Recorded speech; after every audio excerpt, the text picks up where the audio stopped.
ಬೆಂಗಳೂರಿನ Greater Bengaluru Authority election ನಡೆಸೋಕ್ಕೆ June 30ಕ್ಕೆ ಡೆಡ್ಲೈನ್ ಕೊಟ್ಟಿತ್ತು ಸುಪ್ರೀಂ ಕೋರ್ಟ್.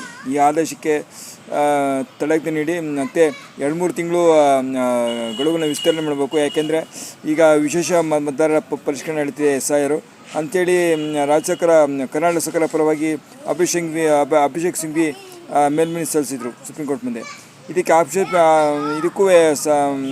ಇದಕ್ಕೆ ಸಹಮತ ವ್ಯಕ್ತಪಡಿಸಿ ಚುನಾವಣೆ ಕೂಡ ರಾಜ್ಯ ಚುನಾವಣೆ ಕೂಡ ಹೌದು ಮುಂದೂಡಬೇಕು ಅಂತ ಬರೀ ಮುಂದೂಡಬೇಕು ಎಷ್ಟು ಅಂತ ಹೇಳಿ 2-3 ತಿಂಗಳು ಅಂತ ಹೇಳಿಲ್ಲ, ಒಟ್ಟು ಮುಂದೂಡಬೇಕು, ಗಡುವು ಕಡಿಮೆ ಆಯಿತು ಅಂತ ಹೇಳಿತ್ತು ಮನವಿಯಲ್ಲಿ. ಇವತ್ತು ವಿಚಾರಣೆ ನಡೀತು ಸುಪ್ರೀಂ ಕೋರ್ಟ್ ಜೊತೆ ನಡೆದಾಗ ಆಮೇಲೆ ಓಕೆ ಆಯಿತು ಅಂಥೇಳಿ ಎಷ್ಟು ಗಡುವನ್ನ ಜೂನ್ 30 ಇತ್ತಲ್ಲ ಗಡುವು, ಬೆಂಗಳೂರಿನ GB ಎಲೆಕ್ಷನ್ ನಡೆಸೋದಕ್ಕೆ ಗಡುವನ್ನು ಜೂನ್ 30ರಿಂದ ಆಗಸ್ಟ್ 31ಕ್ಕೆ ವಿಸ್ತರಣೆ ಮಾಡಿದೆ ಸುಪ್ರೀಂ ಕೋರ್ಟ್ ಆದೇಶ. ಆಗಸ್ಟ್ 31, 2026 ಒಳಗೆ ನಡೆಸಬೇಕು.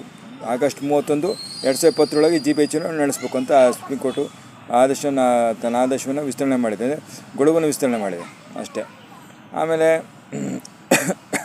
ಮೈಸೂರಿನ MLC BJP MLC H. Vishwanath ಮತ್ತು ಅವರ ಮಗ ಅಮಿತ್ ಮೇಲೆ FIR ದಾಖಲಾಗಿದೆ. ಯಾಕಪ್ಪ ಅಂತಂದರೆ 2013ರಲ್ಲಿ MP ಆಗಿದ್ದ ಕಾಂಗ್ರೆಸ್ ಸಂಸದರಾಗಿದ್ದರು ಆಗಿದ್ದ H. ವಿಶ್ವನಾಥ್ ಏನು ಮಾಡಿದರು, ಅವಾಗ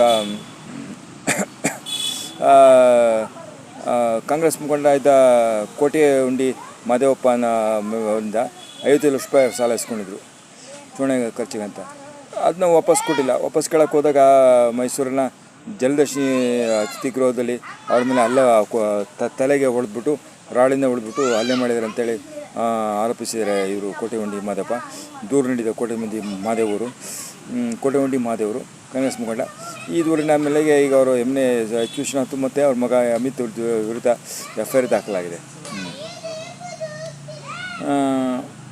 ಉಳಿದಂತೆ ಈಗ ನಟ ದರ್ಶನ್ ತುಗುದೀಪ್ ಅವರ ಆತ್ಮಹತ್ಯೆ ಜೈಲಿನಲ್ಲಿ ಅಂತೇಳಿ ಒಂಥರ ಪುಕಾರದಿತ್ತು ಮೀಡಿಯಾದಲ್ಲಿ. ಇದು ಸುಳ್ಳು ಅಂತ ಹೇಳಿದ್ದಾರೆ ಯಾರು, ಖುದ್ದು DGP ಆಲೋಕ್ ಕುಮಾರ್. ಇಲ್ಲ, ಆ ಥರದಿಲ್ಲ, ಅವ್ರು ಚೆನ್ನಾಗಿ ನೋಡ್ಕೊತೀವಿ, ಆರೋಗ್ಯ ಚೆನ್ನಾಗಿ ನೋಡ್ಕೊತೀವಿ, ಅವ್ರು ಚೆನ್ನಾಗಿದ್ದಾರೆ, ಚೆನ್ನಾಗಿ ನೋಡ್ಕೊತೀವಿ, ಅವರು ಕಟ್ಟುನಿಟ್ಟಾಗಿ ನಾವು ಎಲ್ಲ ಗಮನಿಸ್ತಾ ಇದ್ದೀವಿ. ಆರೋಗ್ಯ ಬಗ್ಗೆ ಚೆನ್ನಾಗಿ ಊಟ ಸೇವಿಸಿ ಪ್ರತಿಯೊಂದು ಕೂಡ ಚೆನ್ನಾಗಿ ಮಾಡ್ತೀವಿ, ವಾಕ್ ಮಾಡೋದಕ್ಕೆ ಪ್ರತಿಯೊಂದು ವ್ಯವಸ್ಥೆ ಕಲ್ಪಿಸ್ತೀವಿ, ಅವ್ರಿಗೇನಾಗಿಲ್ಲ, ಅವರ ಆರೋಗ್ಯ ಇದೆ ಅಂತ ಸ್ಪಷ್ಟನೆ ಹೇಳಿದ್ದಾರೆ. ಆತ್ಮಹತ್ಯೆ ಸುಳ್ಳು ಅಂತ ಸ್ಪಷ್ಟನೆ ಕೊಟ್ಟಿದ್ದಾರೆ.